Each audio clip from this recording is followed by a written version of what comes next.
ও নবী, আপনি গোটা বিশ্বের জন্য রহমত, শুধু মানব গোষ্ঠীর জন্য না, শুধু দানব গোষ্ঠীর জন্য না, জিনদের জন্য না, প্রাণীকুলদের জন্য না, শুধু ফেরেশতাদের জন্য না, গোটা বিশ্বের জন্য বিশ্বনবীকে রহমত বানিয়ে পাঠিয়েছে কে? সবার জন্য রহমত। খোশ মেজাজের মানুষ ছিলেন, নরম দিলের মানুষ ছিলেন। ফাবিমা রাহমাতিম মিনাল্লাহি লিনতা লাহুম ওয়ালাউ কুনতা ফাযযান গালিযাল কলবি লানফাদ্দু মিন হাওলিক। আল্লাহ বললেন, ও নবী, আপনার হৃদয়টা বড় নরম, সফট হার্টেড মানুষ আপনি, কোমল হৃদয়ের মানুষ আপনি, খোশ মেজাজের মানুষ। বিশ্বনবী এত খোশ মেজাজের মানুষ ছিলেন, বিশ্বনবী যেখানেই যেতেন ওখানে মানুষের ভিড় হয়ে যেত। যেখানেই যেতেন পিছু পিছু লোকজন ছুটতো, কারণ খোশ মেজাজের তো, সফট হার্টেড, হৃদয়টা কোমল, ওনার সাথে কথাই বলতে মনে চায়, টাইম পাস করতে মনে চায়। আল্লাহু আকবার। বাচ্চাদের জন্য রহমত। ছোট বাচ্চারা বিশ্বনবীর সামনে যদি কখনো চলে আসতো, বিশ্বনবী ওনার কোমল হাতটা বাচ্চাদের মাথার মধ্যে হাত বুলিয়ে দিতে। এমন কোন বাচ্চা বিশ্বনবীর সামনে দিয়ে ক্রস করতে পারতো না যে বাচ্চার মাথায় বিশ্বনবী হাত বুলাতেন না। নাতিদেরকে অনেক আদর করতেন। হাসান আর হুসাইন রাইহানাতাইন, বিশ্বনবীর সুগন্ধি। হাসান বিশ্বনবীর কোলে উঠলে সাইয়েদনা হুসাইন কোলে ওঠার জন্য কান্না করতেন, আবার হুসাইন কোলে উঠলে হাসান কান্না করতেন।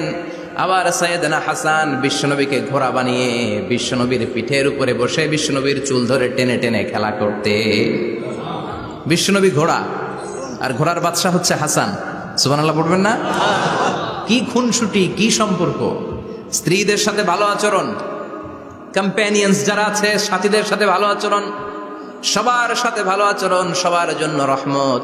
এজন্য আল্লাহ বললেন, ওয়ামা আরসালনাকা ইল্লা রাহমাতাল লিল আলামিন। I have sent you as a mercy for the entire universe. ও নবী, আপনি সবার জন্য রহমত, আপনি সবার জন্য কল্যাণ। আপনার মধ্যে রহমতের বাড়িধারা এত বেশি, আপনি হ্যাঁ বললে শরীয়তের হুকুম হালাল হয়ে যায়, আপনি না বললে শরীয়তের হুকুম হারাম হয়ে যায়। আবার আপনি আঙ্গুল তুললে চাঁদ দুই ভাগ হয়ে যায়, জমিন থেকে পা তুললে আপনি আকাশে মেরাজে চলে যান। কি স্ট্যাটাস! কুড ইউ ইমাজিন কি স্ট্যাটাস আল্লাহ ওনাকে দিয়েছে। উনি হ্যাঁ বললে এটা হালাল, কারণ কোনটা হালাল কোনটা হারাম এটা ওনার কাছ থেকে জেনেছে। উনি যদি বলে ইয়েস, করতে পারবেন আপনারা, হালাল, কোটি কোটি মানুষের জন্য পারমিসিবল, লিগাল। উনি যদি বলেন নো, আমাদের সবার জন্য এটা হারাম, কোটি কোটি মানুষ আর করতে পারবো না। ফুল তুলেছেন, চাঁদ দুই ভাগ হয়েছে, পা তুলেছেন, মেরাজে চলে গিয়েছে। আল্লাহু আকবার। তার মানে এমন নবী যে নবীর হা এবং না এগুলো শরীয়তের দলিল, ঠিক কিনা? এ নবী এমন নবী, এ নবীরে বাদ দিলে কোরআন বোঝা যায় না, এ নবীরে বাদ দিলে হাদিস বোঝা যায় না, এ নবীরে বাদ দিলে নামাজ বোঝা যায় না, ঠিক কিনা? কারণ কেমন করে নামাজ পড়তে হবে এই নবী আমাদেরকে হাতে কলমে শিখিয়েছে। সল্লু কামা রাআইতুমুনি উসাল্লি, আমি যেমনি সালাত পড়ি তেমনি পড়ো। বিশ্বনবী যেমন শিখিয়েছেন তার বাইরে অন্য কোন নিয়মে সালাত পড়লে হবে নাকি? কথা বলেন। ফজরের সালাত 2 রাকাত, আপনি যদি পড়েন 3 রাকাত, কবুল হবে নাকি? 4 রাকাত পড়লে 6 রাকাত, 12 রাকাত এরকম পড়লে মায়ের আসনা নাই, কবুল হবে না। অনেক বেশি পড়েছেন, সময়ও দিয়েছেন বেশি, কবুল হবে না। কেননা বিশ্বনবী যেভাবে শিখিয়েছে ওইভাবে পড়েন নাই তো, ঠিক কিনা? আবার বিশ্বনবী যেমন রোজা রেখেছেন তেমন রাখতে হবে। কেমন করে রোজা রাখতে হয় বিশ্বনবী শেখালেন। ফজর থেকে শুরু করে সন্ধ্যা পর্যন্ত রোজা রাখবেন। আপনি সকাল থেকে শুরু করে আসর পর্যন্ত রেখে আসরের পর ইফতারি করলে হবে নাকি? কথা বলেন। কারণ বিশ্বনবীর পদ্ধতিতে হয় নাই। আবার এই নবীকে বাদ দিলে হজ বোঝা যায় না, কেননা এই নবী কেমন করে হজ করতে হয় আমাদেরকে শিখিয়েছেন। বিশ্বনবী ওনার পুরো জীবনে 4টা উমরা করেছেন, একটা মাত্র হজ করেছেন। আর বলেছেন খুযু আন্নী মানাসিকাকুম, কেমন করে হজ করতে হয় আমার কাছ থেকে তোমরা শিখে নাও। হজের সিস্টেম কি আমার থেকে শিখে নাও। মাত্র একবার হজ করেছেন, তাতেই হজের সব আহকামগুলো আমাদের কাছে ক্রিস্টাল ক্লিয়ার, স্বচ্ছ কাচের মতো, স্ফটিক কাচের মতো, স্বচ্ছ পানির মতো, এত সুন্দর তিনি বর্ণনা দিয়েছেন। এই বর্ণনার উপর ভিত্তি করে লক্ষ লক্ষ মানুষ গোটা বিশ্ব থেকে কাবার প্রান্তরে জমা হয়, ঠিক কিনা? মাসাবাতান লিন্নাসি ওয়া আমনা, গোটা বিশ্বের মানুষের মিলন কেন্দ্র। আপনি যখন মসজিদুল হারামে যাবেন, মসজিদে নববীতে যাবেন, দেখবেন আজান হয়ে গেলে লক্ষ লক্ষ মানুষ কাবার দিকে ছুটে, ঠিক কিনা? আজান হওয়ার সাথে সাথে শারে আল হিজরা দিয়ে, জারওয়াল দিয়ে, গাজ্জা দিয়ে, আজিয়াদ রোড দিয়ে পঙ্গপালের মতো মানুষগুলো কাবা কেন্দ্রিক হতে শুরু করে। কারণ কাবা হচ্ছে অ্যাসেম্বলি পয়েন্ট, গ্যাদারিং পয়েন্ট, এটা মিলন কেন্দ্র। এই কাবাকে কেন্দ্র করে প্রতিদিন লক্ষ লক্ষ মানুষের মিলন মেলা বসে। চিল্লায় বলেন ঠিক কিনা? কেমন করে হজ পালন করবেন বিশ্বনবী শেখালেন। কারণ বিশ্বনবীরে বাদ দিলে হজ বোঝা যায় না। তার মানে বুঝলাম উনি হ্যাঁ বললে হালাল, না বললে হারাম। উনারে বাদ তো কোরআন বাদ, উনি বাদ তো হাদিস বাদ। কথা বলেন? উনি বাদ তো নামাজ বাদ, উনি বাদ তো রোজা বাদ, উনি বাদ তো হজ বাদ। এজন্য উনারে বাদ দিলে কোরআন বোঝা যায় না, নামাজ বোঝা যায় না, উনারে বাদ দিলে হজ বোঝা যায় না।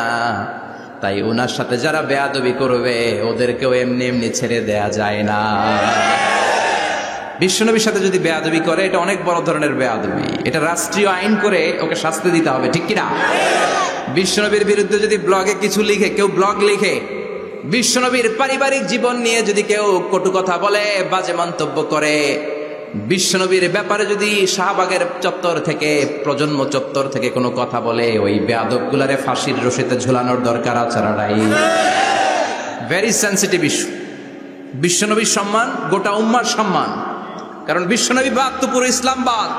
এজন্য আমার নবীর বিরুদ্ধে কথা বললে ওর সাথে আমাদের কোনো কথা নাই। চিল্লায় বলেন ঠিক কিনা? এই সেন্সিটিভ ইস্যুতে আমরা সবাই এক। এখানে জামাত ইসলাম নাই, হেফাজতে ইসলাম নাই, তাবলীগ নাই, আলিয়া নাই, কওমি নাই। বিশ্বনবীর সাথে বেয়াদবি করলে ওগুলোকে রাষ্ট্রীয়ভাবে ফাঁসি দেওয়ার দরকার, শাস্তি দেওয়ার দরকার আছে না নাই?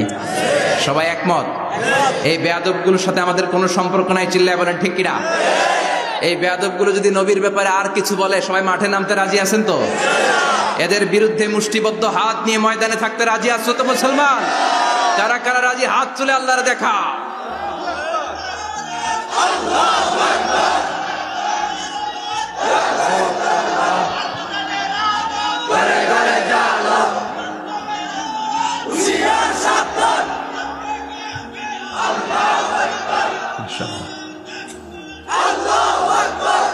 আল্লাহ তুমি কবুল করো।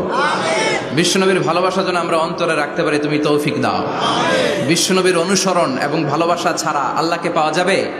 আল্লাহকে যে পাইতে চায় হাজরাতের অনুসরণে, আরশ কুরসি লৌহ কালাম না চাইতে পেয়েছে সে। হাজরাতের অনুসরণে আরশ কুরসি লৌহ কালাম না চাইতে পেয়েছে সে। সুবহানাল্লাহ পড়েন। এজন্য আল্লাহ বললেন, নবী আপনাকে আমি গোটা বিশ্বের মানুষের জন্য রহমত করে পাঠালাম। আবার আপনার চরিত্রটা গোটা বিশ্বের মানুষের জন্য আমি মডেল করে দিলাম। আল্লাহু আকবার। ওয়া ইন্নাকা লাআলা খুলুকিন আযীম। ও নবী, চমৎকার একটা চরিত্রের উপরে আমি আপনাকে প্রতিষ্ঠিত রেখেছি। And verily you are on a very good standard of character. ও নবী, আপনার চরিত্রটা বড় সুন্দর। আপনার চরিত্রের মতো গোটা বিশ্বের কারো চরিত্র হতে পারে? পা থেকে মাথা পর্যন্ত বিশ্বনবীর চরিত্রে একটা কালো দাগ বসানোর মতো ক্ষমতা কারো আছে নাকি? কারণ বিশ্বনবীর চরিত্র হলো কোরআনের চরিত্র। মা আয়েশাকে বলা হলো, মা আমাদের পেয়ারা নবীর চরিত্র কেমন ছিল আমাদেরকে বলে শোনান। মা আয়েশা বললেন, ও সাহাবীরা, বিশ্বনবীর চরিত্র ছিল কোরআনের চরিত্র। কানা খুলুকুহু আল কোরআন। বিশ্বনবীর চরিত্র ছিল কোরআনের চরিত্র। পুরো কোরআনে 30 পারাতে থিওরিটিক্যালি যা বলে শোনানো হয়েছে, বিশ্বনবীর জীবনীতে চরিত্রে প্র্যাকটিক্যালি ওই সব কিছু করে দেখানো হয়েছে। পুরো কোরআনে 30 পারাতে থিওরিটিক্যালি যা বলা, বিশ্বনবীর চরিত্রে প্র্যাকটিক্যালি সেটা করে দেখানো। সুবহানাল্লাহ বাড়িতে যে বলেন। আবার বিশ্বনবীর আরেক স্ত্রী উম্মে সালামা বলতেন, ইনদামা ইয়ামশি রাসূলুল্লাহি আলাল আরদি কাআন্নাল কুরআনা ইয়ামশি আলাইহি। যখন বিশ্বনবী রাস্তার উপর দিয়ে হেঁটে যেত, মনে হয় কোরআন শরীফটা রাস্তার উপর দিয়ে হেঁটে হেঁটে যায়।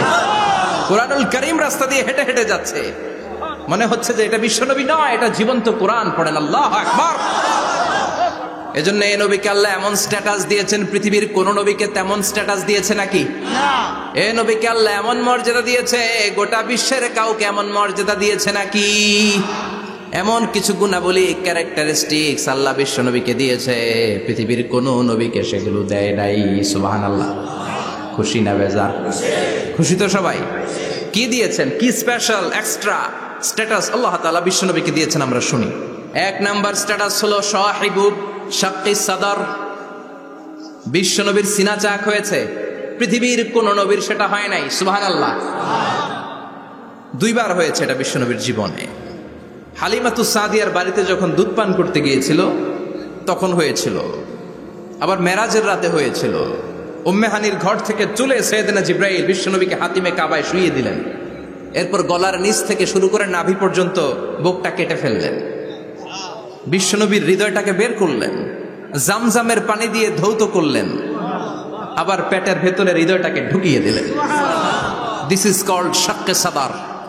উর্দু ফার্সিতে বলে সিনা চাক, ইংরেজিতে বলে ওপেন হার্ট সার্জারি। সুবহানাল্লাহ পড়বেন না? আমাদের অনেকের ওপেন হার্ট সার্জারি হয় না, গলা থেকে নাভি পর্যন্ত কাটা, সেলাই করে দিলে আবার বাঁচে। এটা বিশ্বনবীর সিনা চাক থেকে আবিষ্কার হয়েছে। পড়েন আল্লাহু আকবার। যে সমস্ত সাহাবারা বিশ্বনবীকে খালি গায়ে দেখেছে, উদম গায়ে দেখেছে, তারা বর্ণনা করেছে দুইটা কাপড় মাঝখান দিয়ে সেলাই করলে যেমনি দাগ দেখা যায়, আমরা বিশ্বনবীর গলা থেকে নাভি পর্যন্ত এরকম সেলাইয়ের দাগ দেখতে পেয়েছি। শাক্কুস সাদর, special status of the last Messenger Muhammad সাল্লাল্লাহু।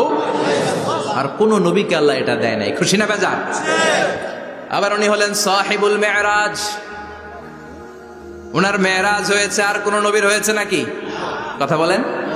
বিশ্বনবীর হৃদয়টা বড় ভাঙা, কলিজার টুকরা স্ত্রী খাদিজা নাই, যাকে সবচেয়ে ভালোবাসতেন, সবচেয়ে প্যার করতেন, যাকে মাহাব্বাত করতেন। এবং সাইয়েদাতুনা খাদিজার জন্য বিশ্বনবী মা আয়েশাকে ধমকও দিয়েছেন। সাইয়েদাতুনা খাদিজার কথা যখন বিশ্বনবী বলে বেড়ায় মা আয়েশার কাছে, খাদিজার কথা বললে মা আয়েশা বলতেন, ও নবী, কোন জাহিলি যুগে এক বুড়ি মহিলার সাথে আপনার বিয়ে হয়েছিল, মরে গিয়েছে, কবরে শুয়ে আছে। ওই মহিলার পরে কত সুন্দরী সুন্দরী নারীরা আমরা আপনার ঘরে আসলাম, তারপরে ওই বুড়ির কথা আমাদেরকে বলেন কেন? ওই বুড়ির কথা শোনান কেন? বিশ্বনবী রেগে গেলেন।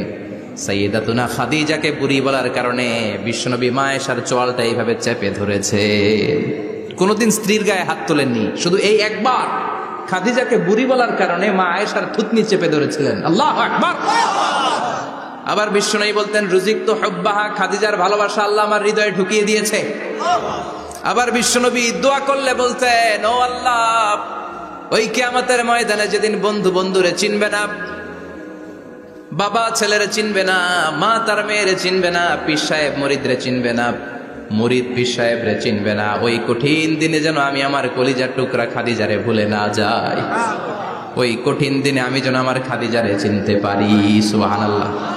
তার মানে ভালোবাসা বেশি না কম? সাইয়েদাতুনা খাদিজা ইন্তেকাল করলেন, জাবালে হাজুনের পাশে ওনার কবর। যারা হজ উমরা করতে গিয়েছেন দেখেছেন না, মক্কা একটা কবর আছে, এটা মাকবারাতুল মাআলা। মাআলা, কিন্তু এটারে বাংলাদেশিরা বলে জান্নাতুল মুআল্লা। কি বলে? এটারে জান্নাতুল মুআল্লা বলবেন না, কারণ এই কবরস্থানে অনেক কাফির মুশরিকেরও কবর আছে, তো ওদের কবরস্থান কি জান্নাত হতে পারে? এটাকে মাকবারা বলবেন। মাকবারা মাআলা বা মুআল্লা, আর মদিনায় হচ্ছে মাকবারাতুল বাকিয়া। মুআল্লা কবরস্থান মক্কায়, আর বাকি কবরস্থান মদিনায়। এর পাশে বিশাল এক পাহাড়, হেরেম শরীফ থেকে দেখা যায় জাবালে হাজুন, এর পাদদেশে বিশ্বনবী নিজ হাতে সাইয়েদাতুনা খাদিজাকে কবর দিয়েছেন। কবর দিয়ে সবাই চলে যায়, বিশ্বনবী যায় না। দাঁড়িয়ে দাঁড়িয়ে কাঁদতে লাগলেন। সাইয়েদনা আবু বকর বলে, নবী চলেন ঘরে ফিরে যাই। বিশ্বনবী বললেন, তুমি যাও, আমি যাব না। যেই মহিলাটাকে এইমাত্র কবর দিলাম সাধারণ মহিলা না, আমার বিপদের দিনের সঙ্গিনী খাদিজা। আজীবন আমাকে ছাতার মতো শেল্টার দিয়েছে, সমস্ত সম্পদ আমার পায়ের সামনে বিছিয়ে দিয়েছে রে আবু বকর। কি প্যার করতেন বিশ্বনবীকে। সাইয়েদাতুনা খাদিজা ইন্তেকাল করলেন, চাচা আবু তালেব ইন্তেকাল করল। দাওয়াত দেওয়ার জন্য বিশ্বনবী ওই তায়েফের ময়দানে গেলেন, তায়েফের ছেলেরাও পাথর মেরে বিশ্বনবীর দেহটারে ঝাঁঝরা করে দিল। বলেন ঠিক কিনা? খেয়ে না খেয়ে দিন প্রচারের কাজে নিজেকে দিয়েছ বিলিয়ে, তায়েফের কাফিরেরা চিনল না সে আলো, দুষ্ট ছেলেদের পিছু দিল লেলিয়ে। পাথরের আঘাতে ক্ষত বিক্ষত হয়ে সারা শরীর থেকে রক্ত ঝরে। হে রাসূল তোমাকে ভুলি আমি কেমন করে, হে রাসূল তোমাকে ভুলি আমি কেমন করে। ঠিক কিনা? খাদিজা নাই, আবু তালেব নাই, তায়েফে যে মার খেয়ে আসলেন, অন্তরটা একেবারে ভাঙা, আর মন বসে না, কিচ্ছু ভাল লাগে না। বিশ্বনবীর মনের ভেতরে হাহাকার। বিশ্বনবীর মনে হলো ডানে বায়ে দুনিয়ায় আমার মনে হয় কেউ নাই। বিশ্বনবী দুনিয়ায় বসে কষ্ট পায়, আরশের উপর থেকে এগুলো দেখে কে? আল্লাহ প্ল্যান করছেন কেমন করে আমার বন্ধুর মনটারে ভালো করা যায়। বিশ্বনবীকে স্পেশাল সারপ্রাইজ দেওয়ার জন্য আল্লাহ প্ল্যান করলেন। জিব্রাইল ডেকে বললেন, ও জিব্রাইল, আমার পেয়ারা নবীকে স্পেশাল সারপ্রাইজ দিব, কিন্তু এই সারপ্রাইজের গিফটটা তোমার হাত দিয়ে আমি দিতে চাই না, তুমি দিয়ে আসলে হবে না। আমার পেয়ারা নবীকে দুনিয়া থেকে টান দিয়ে আমার আরশের উপরে নিয়ে আসো। সাহিবুল মেরাজ, যেই নবীর মেরাজ হয়েছে আর কোন নবীর হয় নাই। এই মেরাজ করতে যে কত কাণ্ড, কত প্ল্যান প্রোগ্রাম আল্লাহর। টাইমের স্পিডকে আল্লাহ থামিয়ে দিলেন। মক্কা থেকে উঠিয়ে বিশ্বনবীকে এক মরুভূমিতে রাখা হলো রাতে। বললেন দোয়া করেন। দোয়া করে বিশ্বনবী বললেন, ভাই জিব্রাইল, এটা কোন জায়গা, কোথায় দোয়া করব? সাইয়েদনা জিব্রাইল বলেন, নবী কিছুদিন পরে এই জায়গায় আপনি হিজরত করে আসবেন, এই জায়গার নাম ইয়াসরিব, মদিনা। দোয়া করলেন। আবার সেখান থেকে তুলে এক পাহাড়ে রাখা হলো, নবী দোয়া করেন। দোয়া করে নবী বললেন, এটা কোন পাহাড়? অন্ধকার, আমি তো কিছু চিনি না। সাইয়েদনা জিব্রাইল বললেন, নবী এটা সাধারণ পাহাড় নয়, এই পাহাড়ের কথা আল্লাহ কোরআনে বলেছেন, এই পাহাড়ের কসম আল্লাহ কোরআনে খেয়েছেন। এই পাহাড়টা হলো আপনার ভাই মুসার পাহাড়, তুর পাহাড়। তুর পাহাড়ে তিনি দোয়া করলেন। কত কিছু করে বিশ্বনবীকে আল্লাহর আরশে নিয়ে যাওয়া হলো। সাহিবুল মেরাজ। বিশ্বনবী ছাড়া আর কোন নবীর কি এরকম মেরাজ হয়েছে? সবাই বলেন হয়েছে। এরপর উনি হলেন সাহিবুস শাফা, শাফাতের মালিক। বিশ্বনবী ছাড়া কিয়ামতের ময়দানে কেউ আমাদের জন্য সুপারিশ করতে পারবে? পাগল হয়ে যাব আমরা। সূর্যটা মাথার কাছে, ক্ষুধায় তৃষ্ণায় জিহ্বাটা কুকুরের মতো বের হয়ে ঝুলতে থাকবে। মাথার মগজগুলো গলে গলে নাকের ছিদ্র দিয়ে, কানের ছিদ্র দিয়ে বেয়ে বেয়ে পড়তে থাকবে। বাবা ছেলের দেখলে দিবে দৌড়, বলবে চিনি না, ইয়া নাফসি, আল্লাহ আমারে বাঁচাও। ঠিক কিনা? পীর সাহেব মুরিদ রে বলবে চিনি না, মুরিদ পীর সাহেব রে বলবে চিনি না, ভাই ভাই রে চিনবে না। সব নবী আর সব উম্মতের একটাই জিকির, ইয়া নাফসি, ইয়া নাফসি। নবীও জিকির করে ইয়া নাফসি, উম্মতও জিকির করে। সবাই সাইয়েদনা আদম রে ধরবে, সাইয়েদনা আদম বলবে আমি পারবো না। নূহের কাছে যাও, সাইয়েদনা নূহ বলবে পারবো না। ইব্রাহিমের কাছে যাও, সাইয়েদনা ইব্রাহিম বলবে পারবো না।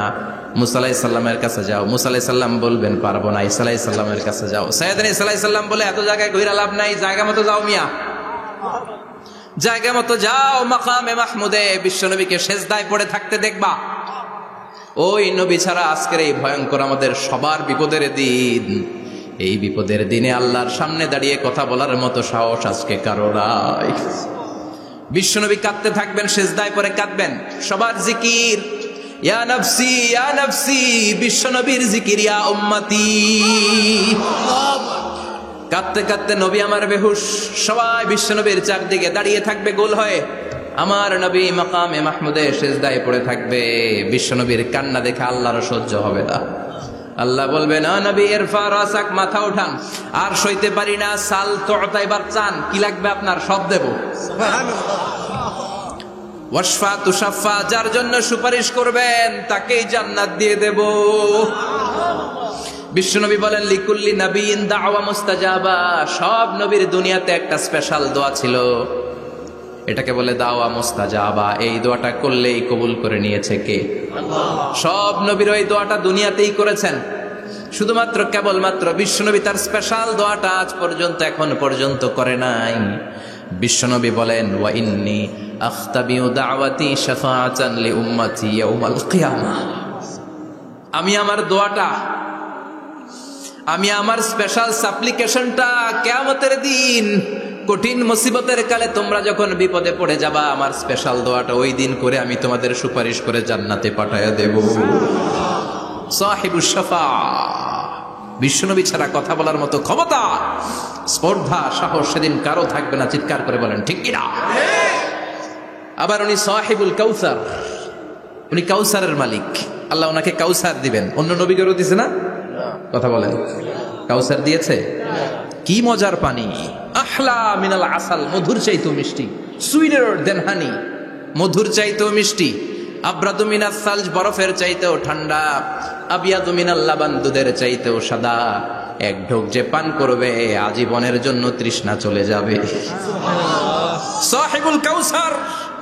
তৃষ্ণার চোটে আমরা পাগল পারা হয়ে বিশ্বনবীর কাউসারের দরবারে যাব। বিশ্বনবী পেয়ালার মধ্যে করে করে আমাদেরকে কাউসার পিলাবেন। এই কাউসারের ক্ষমতাও রব্বুল আলামিন পৃথিবীর কোন নবীকে দেন নাই। সব নবীরাও বিশ্বনবীর কাছে চেয়ে চেয়ে কাউসার সেদিন খাবে। সুবহানাল্লাহ পড়বেন না? সাহিবুল কাউসার, সাহিবুল মিরাজ, সাহিবুল শাফাআহ, সাহিবুল মাকাম আল মাহমুদ। আজানের পরে দোয়াতে বলি না, আতি মুহাম্মাদিনিল ওয়াসিলাতা ওয়াল ফাদিলা ওয়া বা'আসু মাকামান মাহমুদা। ও আল্লাহ, আমার নবীর আপনি মাকামে মাহমুদ দেন। মুফাসসিরিন ইকরাম, মুহাদ্দিসিন ইকরাম এই মাকামে মাহমুদ কি এটার ব্যাখ্যা করতে যে হয়রান হয়েছেন। কেউ বলেছেন কিয়ামতের ময়দানে বিশাল একটা সিংহাসন, কেউ বলেছে জান্নাতের মধ্যে একটা সিংহাসন, কেউ বলেছে না না, আমার আল্লাহর আরশের পাশে স্পেশাল একটা জায়গা আছে, ওই জায়গাটার নাম হলো মাকামে মাহমুদ। ওখানে বিশ্বনবী বসবেন। এই নবীর সাথে কারো স্ট্যাটাসের কোনো তুলনা চলে? কথা বলতে হবে। এই নবীরে গালি দিলে কলিজায় আগুন লাগে না? এই নবীর বিরুদ্ধে কথা বললে মুসলমান সইতে পারে? এমন স্ট্যাটাস আল্লাহ বানালেন, এত মর্যাদা আল্লাহ দিলেন, এত সম্মান দিলেন, গোটা বিশ্বের কোন নবীরে দেয় নাই। আবার বিশ্বনবী বলতেন, নুসিরতু বির-রু'বি মাসিরাতা শাহর, আমাকে আল্লাহ ভয় দিয়ে সাহায্য করেছেন। আমি যেই জায়গায় দাঁড়িয়ে থাকি, আমার ডানে বায়ে সামনে পেছনে 1 মাসের জায়গা পর্যন্ত কোনো কাফির আমার সামনে আসতে পারে না ভয়ে। 1 মাসের জায়গা পর্যন্ত কোনো কাফির যদি দাঁড়ায় থাকে, বিশ্বনবীর জন্য ভয়ে তার কলিজায় ধুকধুকানি শুরু হয়ে যায়। ধরেন আমি ওনারে ভয় পাই, কাছে আসলেই না ভয়, দূরে গেলে তো আমি পালোয়ান, ঠিক কিনা? উনি আছে কোম্পানিগঞ্জ বাজারের ওইদিকে, আমি এদিকে, আমি পালোয়ান, স্বাস্থ্যের সমস্যা নাই, ঠিক কিনা? কারণ কাছে নাই। কিন্তু বিশ্বনবী এমন পাওয়ারফুল ছিলেন, কাছে আর দূরে কোনো কথা না, ডানে বায়ে সামনে পেছনে 1 মাসের দূরত্ব। এই লোকেশনের মধ্যে যদি কোনো কাফির মুশরিকের আন্ডা বাচ্চা থেকে থাকে, বিশ্বনবীর ব্যাপারে ভয় তাদের অন্তরের মধ্যে ঢুকিয়ে দেয় কে? এজন্য বিশ্বনবীর সাথে কারো মর্যাদার কোনো তুলনা চলে? বিশ্বনবী আমাদের মডেল। আমাদের মডেল কে? কথা বলেন, সবাই বলেন। আপনাদের মনোযোগ আছে না গেছে? জিমাই পড়তেছেন মনে হয়। এটা কিন্তু ক্লাস। আমি সবসময় বলি আমার আলোচনা ক্লাসের মতো মনে করবেন, because I consider all the sitting person in front of me, beside me as a student. আমি যখন কথা বলি সবাইকে আমি স্টুডেন্ট ভাবি, আমাকে শিক্ষক ভাবি। আমার আগে যিনি কথা বলেছেন তখন উনি ছিলেন আমাদের শিক্ষক, আমার পরে কেউ বললে উনি শিক্ষক, আমরা ছাত্র, ঠিক কিনা? কোরআনের ছাত্র হয়ে বাঁচলেও লাভ, মরলেও লাভ, ঠিক কিনা? হাতি মরলেও লাখ টাকা, ঠিক কিনা? কোরআনের স্টুডেন্ট বাঁচলেও লাভ, কোরআনের ছাত্র হয়ে মরলেও। এজন্য শেষ পর্যন্ত মনোযোগের সাথে কথাগুলো শুনতে হবে, জীবন পরিবর্তন করার জন্য। রাজি আছেন তো? ঘুমে ধরে নাই তো? কষ্ট হলে আমাকে জানাবেন। কষ্ট হচ্ছে না তো? তাকবীর পড়েন, লিল্লাহে তাকবীর, লিল্লাহে তাকবীর। বিশ্বনবী আমাদের মডেল, ঠিক কিনা? সবাই একমত? দ্বিমত নাই কেউ? অন্য কেউ আমাদের মডেল নাই? শাহরুখ খান, আমির খান, সালমান খান, কেউ আমাদের মডেল না। আমাদের মডেল হচ্ছে বিশ্বনবী, ঠিক কিনা? এজন্য আসুন বিশ্বনবীর জীবনী থেকে কিছু মেসেজ আমরা নেই, কিছু শিক্ষা আমরা নেই, যাতে করে জীবনটাকে এনলাইটেন করা যায়, আলোকিত করা যায়। আমরা এই মাহফিলগুলোতে এসেছি আলোকিত হতে, নাকি? আলোকিত মানুষ হয়ে ফিরে যাব। এসে কিছু স্লোগান দিব, হুজুরের চেহারা দেখবো, হুজুরের সাথে মুসাফা করার জন্য। No, no way. এগুলোর জন্য মাহফিল নয়। Consider this program as a class, as a seminar. স্পিকাররা আসবে, কোরআন সুন্নাহর আলোকে কথা বলবে, এগুলো আমরা শুনবো, নোট ডাউন করব, মানার চেষ্টা করব, ঠিক কিনা? মানতে রাজি আছেন তো? সবাই রাজি? সবাই? আল্লাহ তুমি কবুল কর, আমিন। আজকে বিশ্বনবীর জীবনী থেকে 3টা কথা শুনবো। এই 3টা কথা শুনে মানার চেষ্টা করব, তারপরে আমরা একসাথে বিদায় নিব। পড়েন ইনশাআল্লাহ। প্রথমে জানবো আমার নবী দেখতে কেমন ছিলেন। জানতে মনে চায় না? চাঁদের চেয়ে সুন্দর ছিলেন, ঠিক কিনা? চাঁদের চেয়ে সুন্দর তুমি নবী আমার কামলিওয়ালা, চাঁদের চেয়ে সুন্দর তুমি নবী আমার কামলিওয়ালা, দু জাহানের বাদশাহ তুমি প্যারা নবী সাল্লে আলা, দু জাহানের বাদশাহ তুমি প্যারা নবী সাল্লে আলা, চাঁদের চেয়ে সুন্দর তুমি নবী আমার কামলিওয়ালা, ঠিক কিনা? আমরা হাদিসের আলোকে দেখার চেষ্টা করব আসলে তিনি কতটা সুন্দর ছিলেন। তাহলে প্রথমে শুনবো উনি দেখতে কেমন ছিলেন, তারপর শুনবো ওনার আচরণ কেমন ছিল। দেখতে কেমন ছিলেন মানে বাহিরটা কেমন, আর আচরণ মানে ভিতরটা কেমন, ঠিক কিনা? 3 নম্বরে আমরা শুনবো ওনার মেধা, বুদ্ধি, ইন্টেলেকচুয়াল ক্যাপাসিটি কেমন ছিল। কষ্ট হয়ে যাচ্ছে না তো? আলোচনা কঠিন মনে হচ্ছে?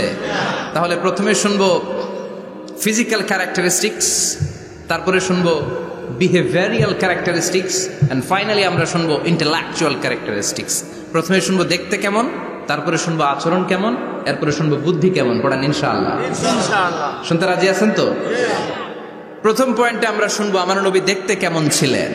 বিশ্বনবী ঈসা ইসলাম দেখতে অনেক সুঠাম একজন মানুষ ছিলেন, শক্তিশালী একজন পুরুষ ছিলেন, অসাধারণ একজন পার্সোনালিটি ছিলেন, ঠিক কিনা? উনি এত শক্তিশালী ছিলেন, বিশ্বনবী বলতেন আমার ডান হাতের ভেতরে আল্লাহ জান্নাতের 40 জনের শক্তি ঢুকিয়ে দিয়েছে। উনি মক্কার সবচেয়ে বড় কুস্তিগির রুকানাকে ধরে মাটিতে 3 বার আছাড় মেরেছেন। শক্তি বেশি না কম? সুবহানাল্লাহ পড়বেন না? যৌবনকে ধরে রাখতে হবে, ঠিক কিনা? কারণ যুবকরা যদি ভালো পথে চলে ভালো থাকবে বাংলাদেশ, যুবক যদি পথ হারায় হায় হায় করবে বাংলাদেশ, ঠিক কিনা? যুবকদের মধ্যে আছে প্রাণ ঢালা শক্তি আর উচ্ছ্বাস, তাদের গায়ের রক্ত গরম, তারা চাইলে অনেক কিছু করতে পারে। এই যে কিছুদিন আগে কোটা বিরোধী আন্দোলন হলো, নিরাপদ সড়ক চাই আন্দোলন হয়েছে না? আমি অবাক হয়েছে, আমি মালয়েশিয়াতে ছিলাম, ছোট্ট ছোট্ট ছেলে মেয়েরা কেমন করে রাস্তায় চলতে হয়, দুঃখজনক হলেও সত্যি আমাদের পুলিশ পোশাকি বাহিনী করে দেখাইতে পারে নাই। ছোট্ট ছোট্ট শিশুরা আমাদেরকে লজ্জিত করেছে, চিৎকার করে বলেন, ঠিক কিনা? কিন্তু এত সুন্দর ইনিশিয়েটিভ নেয়ার পরে আমাদের পক্ষ থেকে যে আচরণ পাওয়ার কথা ছিল এটা তারা পায় নাই। কথা বলেন।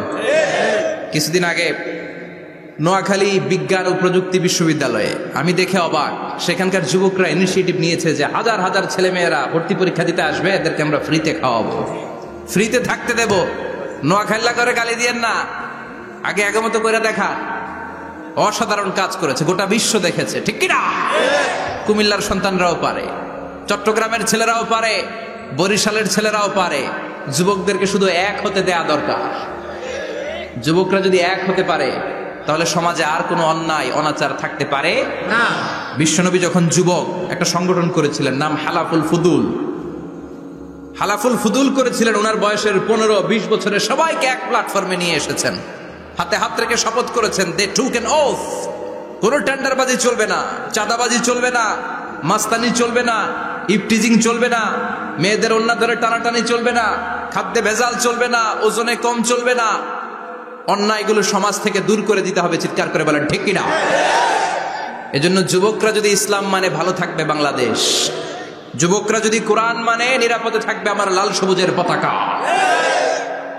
এজন্য যুবকদেরকে সংঘবদ্ধ হতে হবে, যুবকদের জন্য ইসলাম প্র্যাকটিস করার সুযোগ আমাদের জন্য বাড়াইতে হবে। এজন্য যুবক ভাইয়েরা অলওয়েজ কিপ ফিট, এক্সারসাইজ করবা, খেলাধুলা করবা, জিমনেশিয়ামে যাবা, কারণ আল মুমিন আল কবি খায়রুম মিনাল মুমিনাদ দাঈফ। বিশ্বনবী বলেছেন শক্তিশালী মুমিন দুর্বল মুমিনের চাইতে আল্লাহর কাছে অনেক বেশি প্রিয়। সুবহানাল্লাহ। কারণ আমরা যারা দুর্বল, জিহাদের ময়দানে আমরা এক দৌড় দিয়া বেহুশ, ঠিক কিনা? এই যে 71 সালে পাক হানাদার বাহিনীদের সাথে যুদ্ধ করছে কি বুড়া মানুষেরা?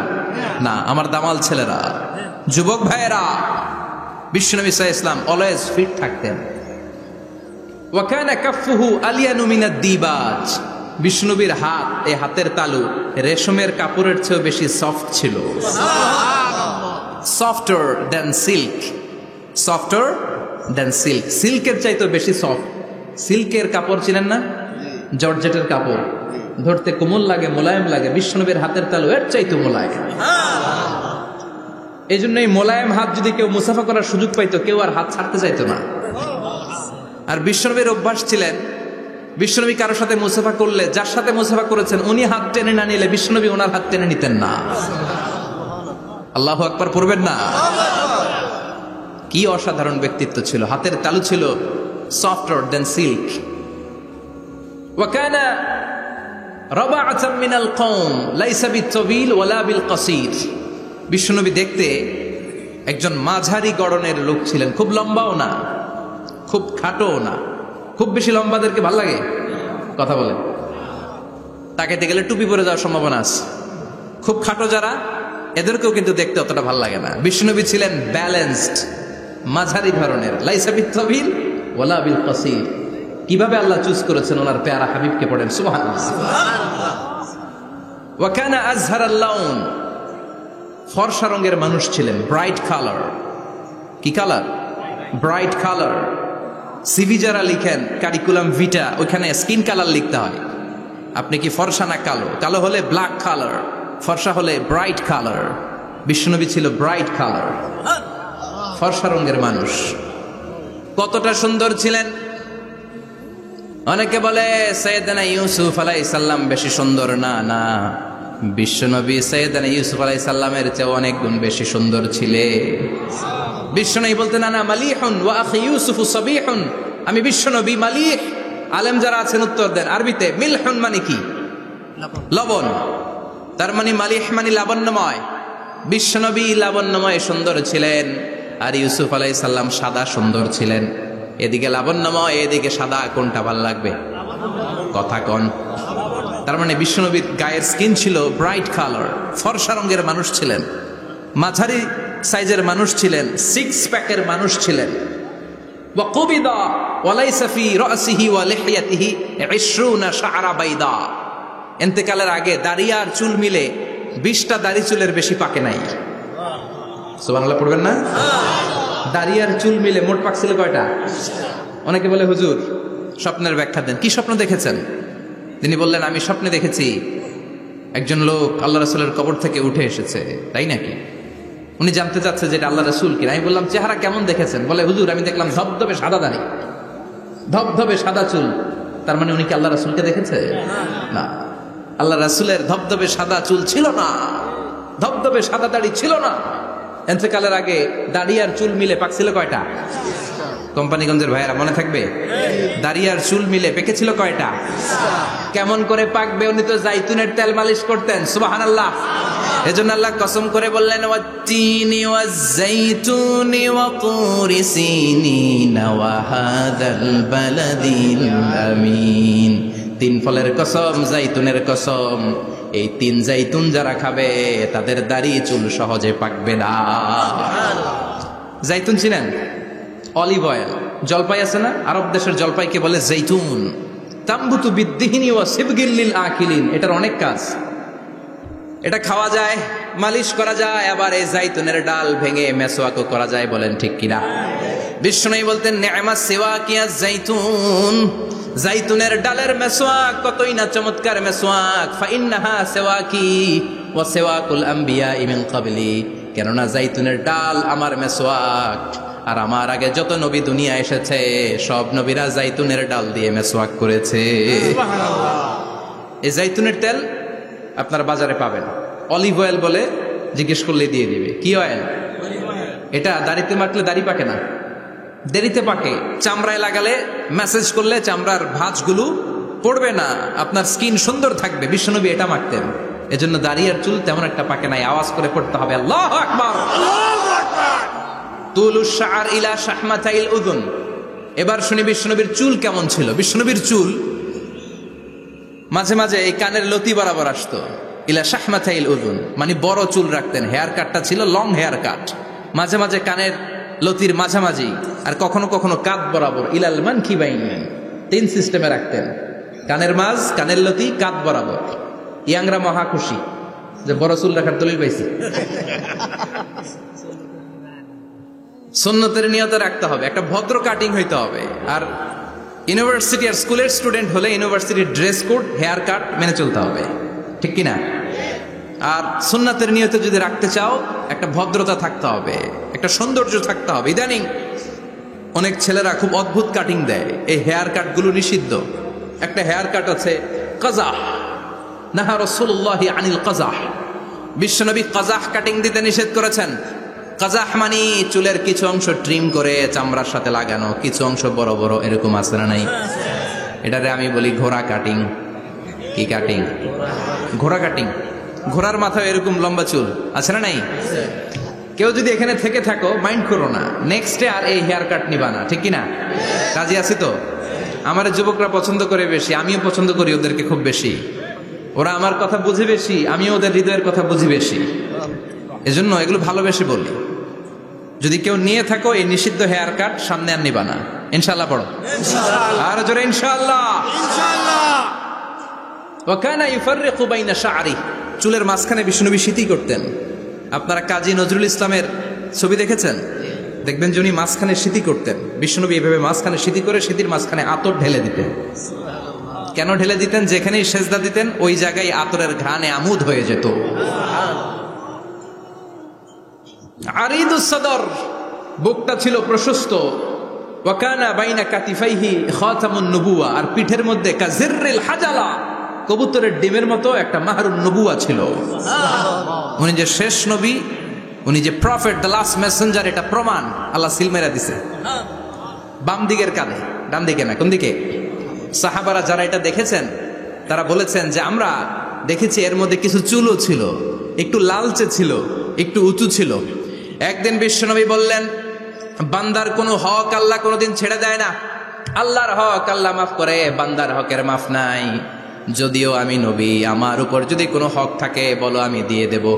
কোন সাহাবী দাঁড়ায় না। এক সাহাবী দাঁড়িয়ে বললেন, নবী, যুদ্ধের ময়দানে চাবুক চালানোর সময়, লাঠি চালানোর সময় এক কাফেরকে মারতে যেয়ে আপনার লাঠির বাড়ি আমার পিঠের মধ্যে পড়েছে।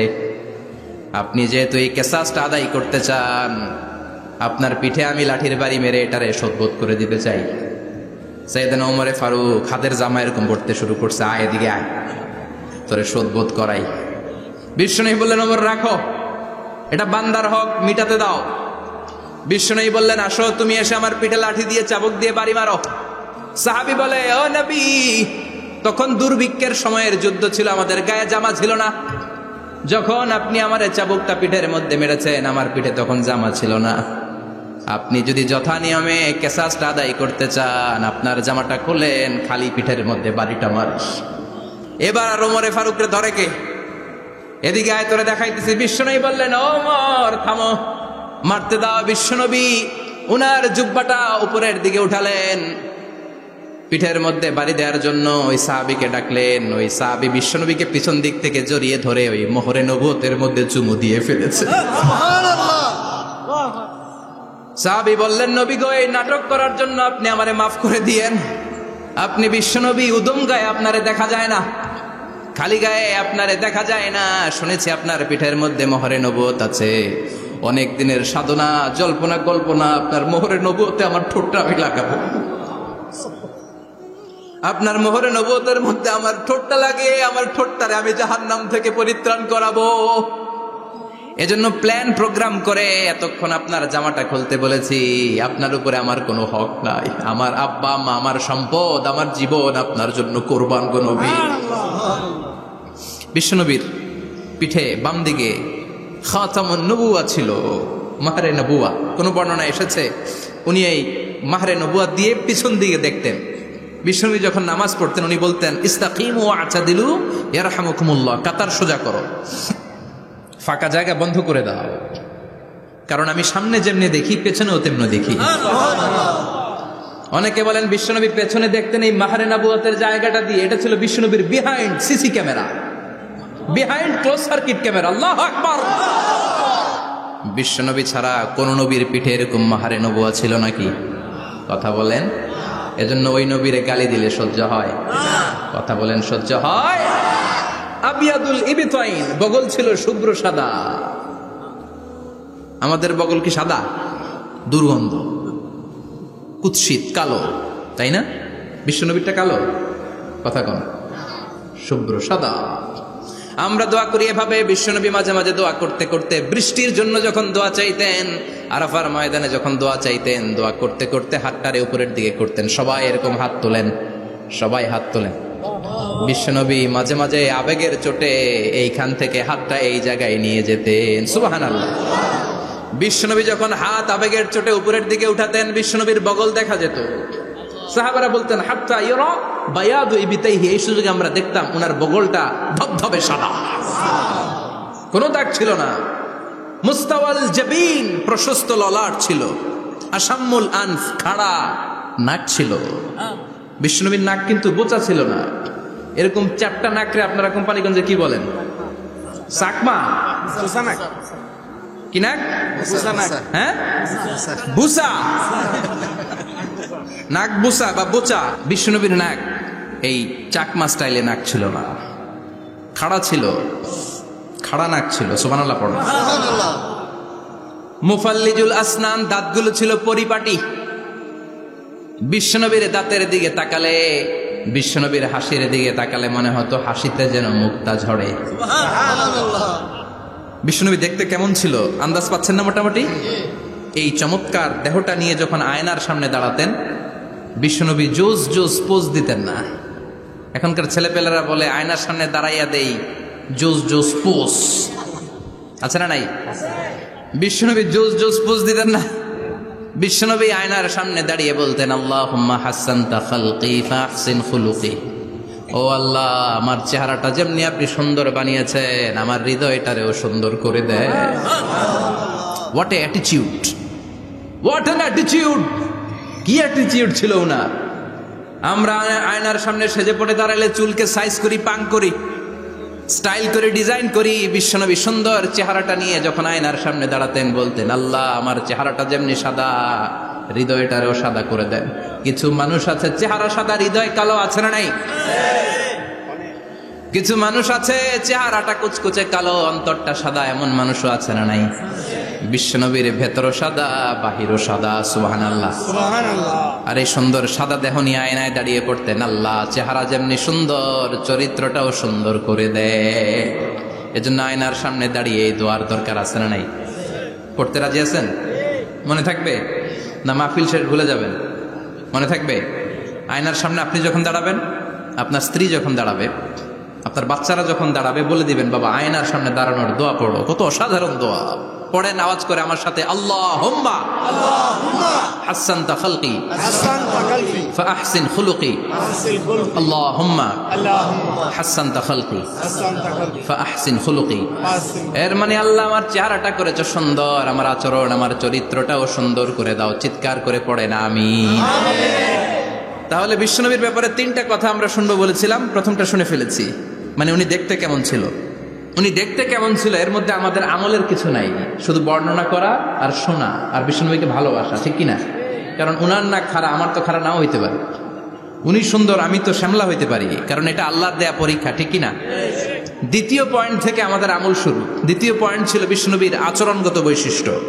আমার নবীর বিহেভিয়ার কেমন ছিল, কন্ডাক্ট সিস্টেম কেমন ছিল, ম্যানার কেমন ছিল, মানুষের সাথে কমিউনিকেশনটা কেমন ছিল, ব্যবহারিক জীবনটা কেমন ছিল, এগুলো আমল করার দরকার, আছে না নাই? কষ্ট হচ্ছে? কষ্ট হচ্ছে? মনোযোগ আছে তো? মনোযোগ আছে না গেছে? আমরা এবার শুনবো বিশ্বনবীর আচরণ কেমন ছিল। বিশ্বনবী যখন রাস্তা দিয়ে হাঁটতেন, ইয়ামশি হাউনান, বিনয়ের সাথে হাঁটতেন। ইয়ামশি হাউনান, রহমানের বান্দারাও বিনয়ের সাথে রাস্তা দিয়ে হাঁটে, ঠিক কিনা? وعباد الرحمن الذين يمشون على الأرض هونا وإذا خاطبهم الجاهلون قالوا سلاما। রহমানের বান্দারা যখন রাস্তা দিয়ে হাঁটে, বিনয়ের সাথে হাঁটে, তারা অহংকার প্রদর্শন করে না, মানুষের সাথে বিনয়ের সাথে রাস্তা দিয়ে হাঁটে। এজন্য রাস্তা দিয়ে যখন হাঁটবো বিনয়ের সাথে হাঁটবো। রাজি আছেন তো? নাকি অহংকার প্রদর্শন করে হাঁটবেন? বিশেষ করে যুবকেরা, 3-4 জন যুবক একসাথে হলে রাস্তায় ওদের আর কারো হুঁশ জ্ঞান থাকে না, পুরো দুনিয়াটাই মনে হয় দুনিয়াটাই আমার, আছে না নাই? না, মুরব্বীকেও সম্মান করবা, মহিলাদেরকে সম্মান করবা, তোমার জায়গায় তুমি হাঁটবা, ভদ্রভাবে হাঁটবা। ভদ্রভাবে হাঁটার দরকার আছে না নাই? উনি মুরব্বী, একদিন উনিও তোমার মতো যুবক ছিল, ঠিক কিনা? এই যে আমার কালো দাড়ি আজীবন কালো থাকবে? কথা বলেন। উনার সাদা দাড়ি ছোটবেলায় মনে সাদা দাড়ি নিয়ে আসছিল না? হ্যাঁ, উনিও একদিন তাগড়া যুবক ছিল, উনিও কোম্পানিগঞ্জ বাজারে দাঁড়ালে লোকজন তাকিয়ে থাকতো, ঠিক কিনা? তার মানে রং ধরা যৌবন জং ধরে শেষ। যৌবন সব সময় থাকে না, সার্টেন একটা পিরিয়ডের জন্য আল্লাহ দিয়েছে। এজন্য যুবক ভাইরা, তোমাদের রক্ত গরম, তোমাদেরকে বিনয়ী হতে হবে বেশি, ঠিক কিনা? রাজি আছো তো সবাই? বিশ্বনবী বিনয়ের সাথে হাঁটতেন। ওয়াকানা ইয়াতাবাসসাম, সবসময় মুচকি হাসতেন। কি করতেন? মুচকি হাসেন তো আপনারা? হাসেন না? মুচকি হাসবেন, কারণ মুচকি হাসতে পয়সা লাগে না। লাগে? মুচকি হাসি দেন তো একটা। এই যে সবার এখন মুচকি হাসি, পয়সা লাগছে? কথা কর। তাবাসসুমুকা ফি ওয়াজহি আখিকা সাদাকা, you would smile to your brother, it's a charity. তুমি তোমার ভাইয়ের দিকে তাকিয়ে যে মুচকি হাসবে, এত সদকা দেওয়ার সওয়াব হয়ে যাবে। বিশ্বনবী সব সময় মুচকি হাসতেন। হাসি 3 ধরনের, তাবাসসুম, দিহক, কাহকাহা। কাহকাহা মানে অট্টহাসি, আলিফ লাইলার দত্তরা যেমন হাসি দেয় ওই হাসি। এটা নামাজের মধ্যে কেউ দিলে নামাজও শেষ, ওযুও শেষ। আর দিহক, হালকা আওয়াজে হাসি, সামান্য দাঁত দেখা যায় মাঝে মাঝে। বিশ্বনবী মজা করে এরকম হাসি দিতেন, কিন্তু সব সময় বিশ্বনবীর ঠোঁটের মধ্যে মুচকি হাসি লেগেই থাকতো। তাহলে আমরা বিনয়ের সাথে হাঁটবো, নাম্বার 1। নাম্বার 2, সবসময় মুচকি হাসবো। রাজি আছেন? ঘরে যেই স্ত্রীকে একটা মুচকি হাসি দিবেন, আজকে রাতেই দিবেন, যেই একটা মুচকি হাসি। রাজি আছেন? হ্যাঁ, ভালোবাসা বাড়াই দিবে কে? কথা কয় না। ভালোবাসার কথা আসলে আওয়াজ কমে যায়। ভালোবাসার কথাও কোরআনে আছে না নাই? আল্লাহু আকবার।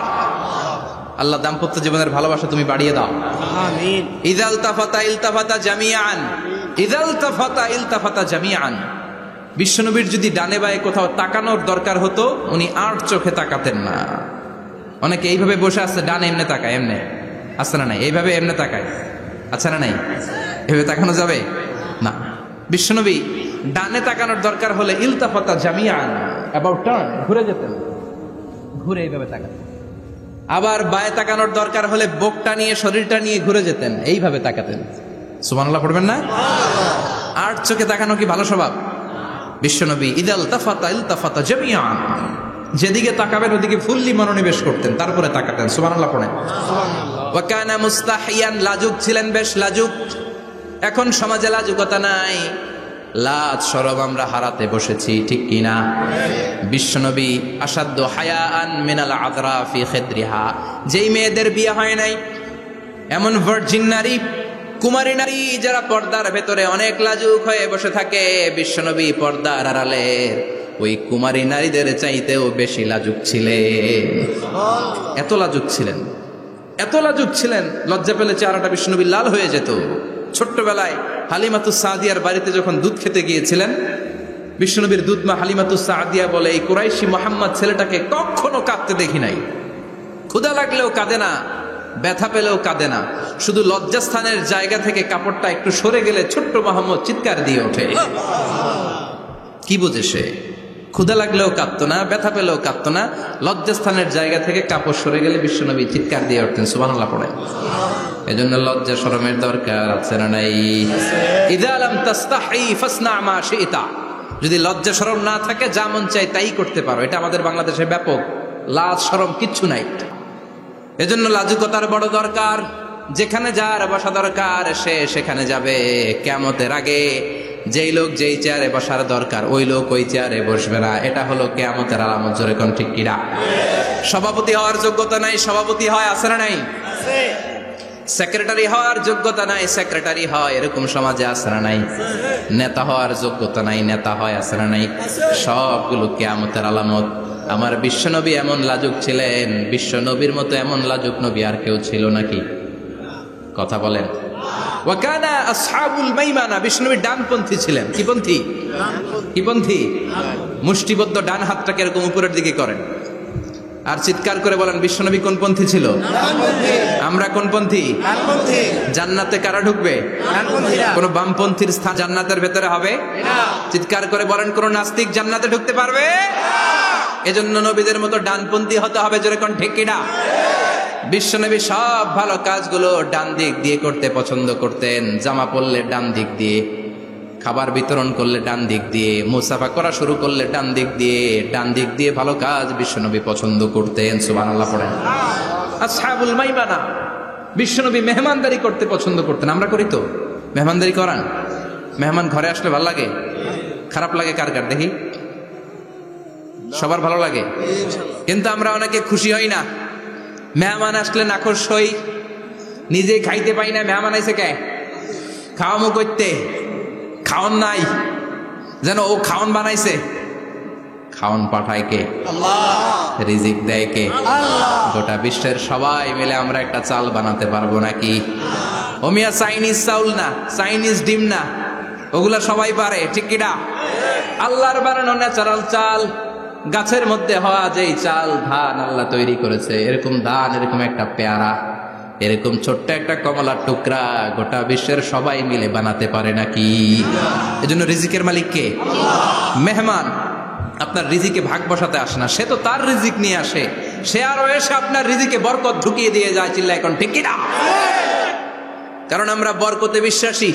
বরকত বিশ্বাস করেন? 5 লাখ টাকা মাসে কামায়, ডাইন হাতে বা হাতে, আছে না নাই? হালাল হারাম ইচ্ছা মতো কামায়, মাস শেষে কিচ্ছু থাকে না, এরকম ডাকাইত আছে না নাই? হসপিটালের একটা বিল পরিশোধ করতে 3 লাখ চলে যায়, ঋণের বোঝায় জর্জরিত, রাতে ঘুম নাই, তার মানে বরকত নাই। আরেকজনের বেতন 20,000, কয় হাজার? বাড়ি ভাড়া 6,000, বাজার খরচ 6,000, ছেলে মেয়ের স্কুলের বেতন 6,000, বেড়ায় দান করে আরো 1,000, আরো থাকে। সুবহানাল্লাহ পড়েন। দিস ইজ কল্ড বারাকা। 20,000-এর বেতনের ভেতরে বারাকা ছিল। 5 লক্ষ ইনকাম, 1 টাকাও নাই, ঠিক কিনা? এজন্য কোটি টাকার মালিক দেখলে মনে করবেন না অনেক সুখ। এই দুনিয়ার জীবনটা ধোঁকা, মোহাচ্ছন্ন হয়ে আছি আমরা। এটা ধোঁকা, এটা মরিচিকা, এটা চাকচিক্যময় একটা জায়গা। মৃত্যুর পর মনে হবে একটা দুঃস্বপ্ন ঘটেছিল আমার, বিশাল এক জগৎ পড়ে আছে সামনে। দুনিয়াটাই ধোঁকা, দুনিয়াটাই মোহের জায়গা, আমরা সবাই মোহাচ্ছন্ন হয়ে আছি। দুনিয়ার উদাহরণ হলো 3টা লাশ আর 4টা স্বর্ণের টুকরার সমান।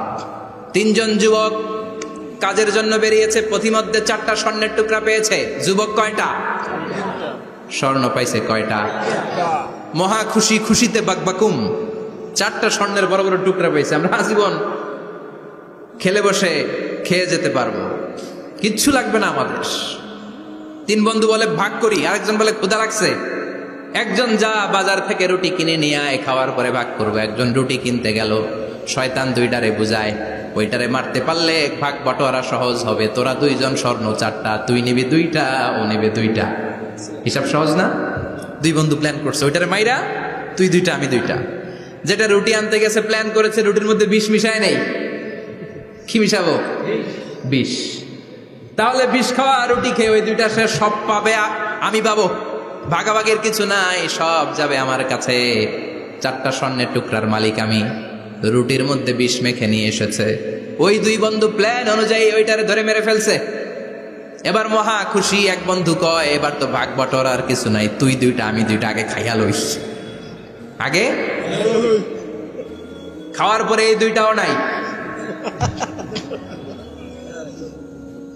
3টা লাশ, 4টা স্বর্ণের টুকরা, এটাই তো দুনিয়ার জীবন, ঠিক কিনা? আসল জীবন কবর থেকে শুরু হবে, কোন ঠিক কিনা?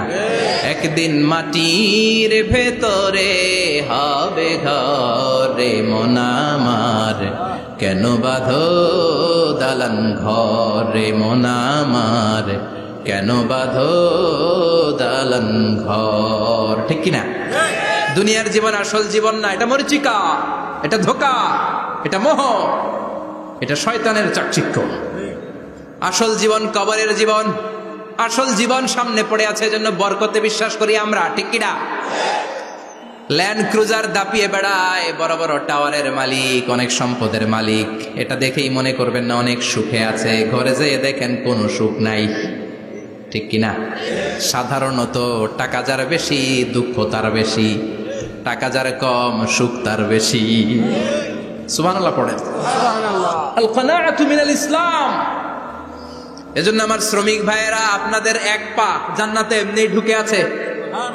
নামাজ পড়বেন, মা বাবার খেদমত করবেন, ইসলামের নিয়মগুলো মানবেন, দ্বিতীয় পাটাও জান্নাতে ঢুকায় দিবে কে? আল্লাহ। আর যারা কোটি কোটি টাকার পাহাড় বানিয়েছে, ওদের হিসাবের ফিরিস্তি অনেক বড়। বিশাল বাড়ির মালিক, ল্যান্ড ক্রুজার চালায়, সাবরোলেট চালায়, পোরশে, ফারারে, ল্যাম্বরগিনি চালায়, আছে না নাই? ঘরে সুখ নাই, রাতে ঘুম নাই, টেনশন আর টেনশন। 4টা ট্যাবলেট খেয়ে আধা ঘন্টা ঘুমাতে পারে না, এরকম ধনী আছে না নাই? সব ধনীরা আবার এক পাল্লায় মাইপেন না। মাথার ঘাম পায়ে ফেলে যেই ধনী ব্যবসায়ীরা বড়লোক হয়েছে, ওদের ঘরে ঠিকই শান্তি আছে। তার মানে টাকা যার বেশি, ওষুধ তার বেশি, কিচ্ছু খেতে পারে না। দেখবেন ধনীদের খাবারের ডায়েটে থাকে ভেজিটেবলস আইটেম, ঠিক কিনা? এমনি হজম হয় না, আবার ডাক্তারের কাছে গেলে বলে কিচ্ছু খাবেন না, খালি ঘাস খাবেন। কি খাবেন? মানে ভেজিটেবল খাবেন, সবজি খাবেন তো সুস্থ থাকবেন, আছে না নাই? ঘুম নাই, শান্তি নাই। এই যে কোম্পানিগঞ্জ বাজারের যারা কুলি মজুর শ্রমিক, এদের ঘুমে ঝামেলা আছে? কথা বলেন। ধনী পয়সাওয়ালা কোটিপতি, সে ঘুমের ট্যাবলেট খায়। ঘুমের জন্য যে ট্যাবলেট লাগে রিক্সাওয়ালা ওইটাই জানে না, ঠিক কিনা? 1000 কোটি টাকার মালিক হলে বাড়ি কিনা যায়, গাড়ি কিনা যায়, সুখ কিনা যায় না। কোম্পানিগঞ্জ বাজারে সুখ বিক্রি হয় এমন দোকান আছে নাকি? কথা কন, একটাও নেই। কি করলেন আপনারা? সুখের দোকান দিতে পারলেন না? কি আজীব তামাশা! টাকা দিয়ে সুখ কিনা যায় না, গাড়ি কিনা যায়, বাড়ি কিনা যায়, কিন্তু সুখ নো ওয়ে, কেনা যায় না। টাকা হলে জাজিম কিনা যায়, বালিশ কিনা যায়, ঘুম কিনা যায় না। ঘুম কিনা যায়? ফার্মেসিতে ডাক্তারের কাছে যে যদি বলেন 2000 টাকার ঘুম দেন, দিবে? ডাক্তার কি বলবে? ধুর মিয়া, আমারই ঘুম আসে না, তোমারে আমি ঘুম বিক্রি করব। আচ্ছা না নাই? শ্রমিক ভাই, রিক্সাওয়ালাদের ঘুমের ঝামেলা নাই। যেখানে রাই তো ওইখানে, যেখানে রাই তো ওইখানেই কাই। ওর মাথা লাগতে দেরি বিছানায়, নাক ডাকতে দেরি হয়, ওর নাকের ডাকের আওয়াজে ট্রাকের ইঞ্জিনও ফেল, ঠিক কিনা? এজন্য আমরা বরকতে বিশ্বাসী। অল্প খাবো, অল্প পড়বো, অল্প জমাবো, অল্পের ভেতর বরকত দিয়েছে কে? এজন্য মেহমান আসলে বিশ্বনবী খুশি হতেন, আমরাও মেহমান আসলে খুশি হব। রাজি আছি না নাই? সবাই রাজি? মেহমানদারি করাবেন তো? এরপরে বিশ্বনবী ইনসাফ করতেন। কি করতেন? ইনসাফ করতেন। বিচার করার সময় বিশ্বনবী ইনসাফ করতেন। গোটা বিশ্বকে ইনসাফ শিখিয়েছেন বিশ্বনবী। আমাদের দেশেও তো ইনসাফ হয় না? হাইকোর্টে, সুপ্রিম কোর্টে, গ্রাম্য সালিশে আছে, আছে। আহকামুল হাকিমিনের দরবারে সবগুলো বিচার আবার বসবে। চিল্লায় বলেন ঠিক কিনা? আমিয়া দুনিয়াতে বিচারপতি বিচারের রায় দেয়, ওই বিচারপতিরও বিচার আছে না নাই? সবচেয়ে বড় বিচারপতির নাম কি? বিশ্বনবী ইনসাফ করে গোটা বিশ্বকে দেখিয়ে গেলেন কেমন করে বিচার করতে হয়। বিশ্বনবীর কাছে কখনো বিচার আসলে বিশ্বনবী দুই পক্ষের কথা শুনে রায় দিতেন। পড়েন সুবহানাল্লাহ। সব সময় দুই পক্ষের কথা শুনে রায়। এখন কি দুই পক্ষকে সমান প্রিভিলেজ দেয়া হয়? কথা বলেন। কারণ কোরআন দিয়ে বিচার হয় না। কোরআন দিয়ে বিচার হোক আমরা চাই কি চাই না? আমার সংসদ ভবনের ভেতরে কোরআনের আইন দিয়ে সংসদ ভবন কায়েম হোক আমরা চাই কি চাই না? সেনাবাহিনীর ভেতরে দরবার হলগুলোতে যখন আলোচনা বসে কোরআন মাঝখানে থাকবে। চিল্লায় বলেন ঠিক কিনা? দেশের সবগুলো ক্যান্টনমেন্টের ভেতরে কোরআন থাকার দরকার আছে না নাই? সবগুলো আদালতের ভেতরে কোরআন থাকার দরকার আছে না নাই? কোরআনের আইন অনুযায়ী আমার দেশের সব নিয়ম কানুন চলবে আমরা চাই কি চাই না? এই কোরআনের আইনের বিরুদ্ধে যদি কোনো আইন পাশ করা হয় আমরা ওই আইনের বিরুদ্ধে চিৎকার করে বলেন ঠিক কিনা? আমরা এই কোরআনের জন্য সব বাজি রাখতে রাজি আছি। আমরা জীবন বাজি রাখতে রাজি আছি। আমরা দেহের তাজা রক্ত বিলিয়ে দিতে রাজি আছি। জোরে বলেন ঠিক কিনা? কোরআনের জন্য কে কে ময়দানে থাকতে রাজি আছেন? হাত উঁচু করে আল্লাহর দেখা।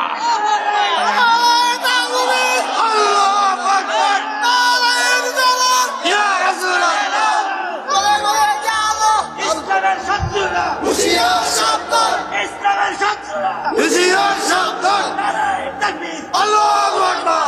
আল্লাহ কোরআনের জন্য যে ভালোবাসাটাকে তুমি কবুল করো। আমরা যেন দেখে যেতে পারি যে এই দেশে কালেমার পতাকা পতপত করে উড়েছে। আমরা যারা ইসলামের পক্ষে, এটাই আমাদের অপরাধ। আমরা ইসলামকে একটা বিজয়ী শক্তি হিসেবে দেখতে চাই। আমরা ইসলামকে পার্লামেন্টের ভেতরে দেখতে চাই। আমরা কালিমার পতাকা পতপত করে উঠছে এটা দেখে যেতে মরতে চাই। চিল্লায় বলেন ঠিক কিনা? বিশ্বনবী ইনসাফ শিখালেন। বিচার আসলে দুই পক্ষের কথা শুনতেন। বিশ্বনবীর স্ত্রী সাউদা এসে বলে, নবী, আমি আপনার কুমারী বউ আয়েশার ঘরে তরকারি নিয়ে গিয়েছিলাম, ঝোল নিয়ে গিয়েছিলাম, কোন বর্ণনায় পায়েস নিয়ে গিয়েছিলাম। তরকারি দেওয়ার পরে আপনার স্ত্রী রেগে বলে, তরকারি দিলা কেন? আমি কি তরকারি রাঁধতে পারি না? আনলা কেন? রাগের চোটে তরকারির ঝোল নিয়ে পায়েস নিয়ে আমার গালের মধ্যে মাখিয়ে দিয়েছে আপনার বউ।